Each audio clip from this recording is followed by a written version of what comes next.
Hi everyone, number one Marmaduke fan here with a review of Ready for Battle featuring the Avengers. Now, this isn't my highest recommendation, and it's not the best Marvel comic I've read all year, but after reading Infamous Iron Man and Spider-Gwen, this is a much better paced story than those two. And especially compared to things like Secret Empire's Captain America, the Mighty Thor, Riri Williams is the Invincible Iron Man, and Amadeus Cho. I'm just so totally happy that apparently Marvel has decided to bring back all its old heroes, and I am totally on board with this, and I think we should support it. So, one of the strange avant-garde things about the artistic direction of this book is they haven't chosen to waste 2 pages with a splash page and an ad, but they have chosen to waste a whole page with a completely blank page with no artist information. So that's a little bizarre. And it's all the elephant in the room is that all of the comic pages are actually splash pages, which means it doesn't often get the good rhythm of a really good Marvel comic like Yildiray Sinar's Cable, which I would give a highest recommendation, but the quality of the illustration is excellent. And what I like about this story is, boom, we're right into the action. We're not wasting time with, I don't know, like hypothetically, if there were a Marvel comic about a YouTube cooking show, like that could ever happen, or a bunch of jokes about Space Abraham Lincoln and tee-hee humor. I'm so glad that we have excellent books like this being produced with heroism. So, the streets of New York are being covered in sticky glue, and who's behind it? Baron Zemo. Now, immediately, our cast of characters are introduced, and of course, since these are the characters in the movies, it only makes sense for Marvel to publish lots of comic books with these amazing characters that people have loved for decades. So, Captain America assembles the Avengers. Look at that, Tony Stark is Iron Man. I am so glad that they have decided to bring back these characters because these are who we love and this is who we want to see. I cannot imagine ever reading a comic book in which someone, I don't know, like a dweeby little millennial kid who's totally awesome is the Incredible Hulk. Bruce Banner is the Incredible Hulk. What else could there possibly be? And then, as a team of heroic individuals, they go out to fight evil bad guys. That is so great.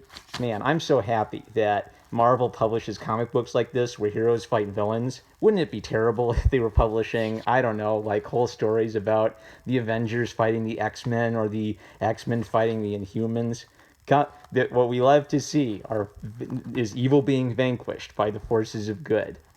I think it's also noteworthy all the excellent explosions and action lines. It is another avant-garde thing about this book is their decision not to include any color, which is bizarre, but perhaps influenced by manga and their use of solid black and white to promote the art being read quickly and scanned rather than being treated as a colorful explosion. So I wish they would have included some color, maybe just some bright spot colors like from the old days of comic books. But definitely very strong line work. Can you imagine if the characters were making wonky faces like their mouths were just stretching and they had big fat lips on them all the time? That would be so ridiculous, and I don't think that Marvel could ever publish anything that ridiculous. Then the robots, look at that great action line.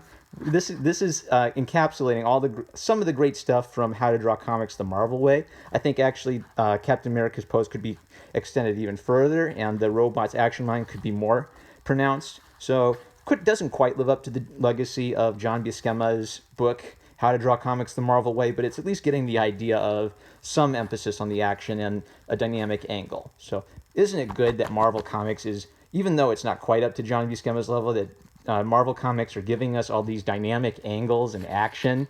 Oh boy, and look, the Wasp.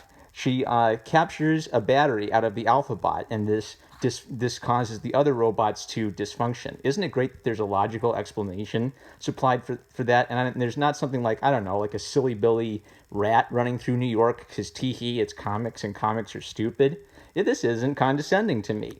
And the Wasp, she's actually an amazing character who figures out a rational weakness to the enemy and disables the opponents by removing a battery from the commander. She cuts off the head and the army dies because they no longer have a commander. Wouldn't it be terrible if the Unstoppable Wasp was just this tee-hee girl power character who loved hashtag the science but was incredibly stupid?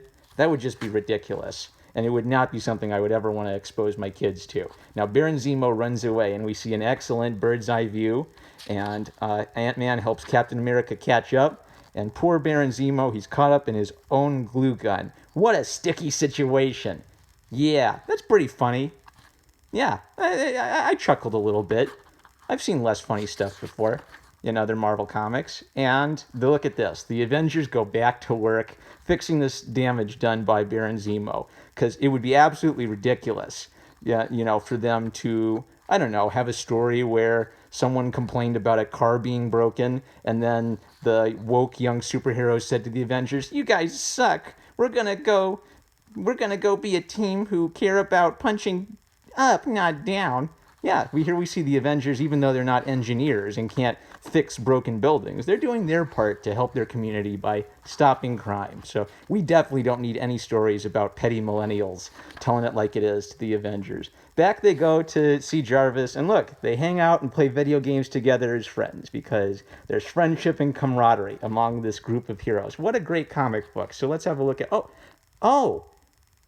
Play Pack Grab and Go. Okay, maybe this is just one of their weird new titles that Marvel is publishing. I mean, when they publish 90 titles, it's hard to tell the difference between all these comic books. So, not my highest recommend, but I definitely have a high recommend for the Avengers Ready for Battle. Aren't you glad that Marvel is publishing comic books with its popular characters in them? I'm #1 Marmaduke fan. Love you guys. Why don't you like, comment, and subscribe, and I'll catch you later.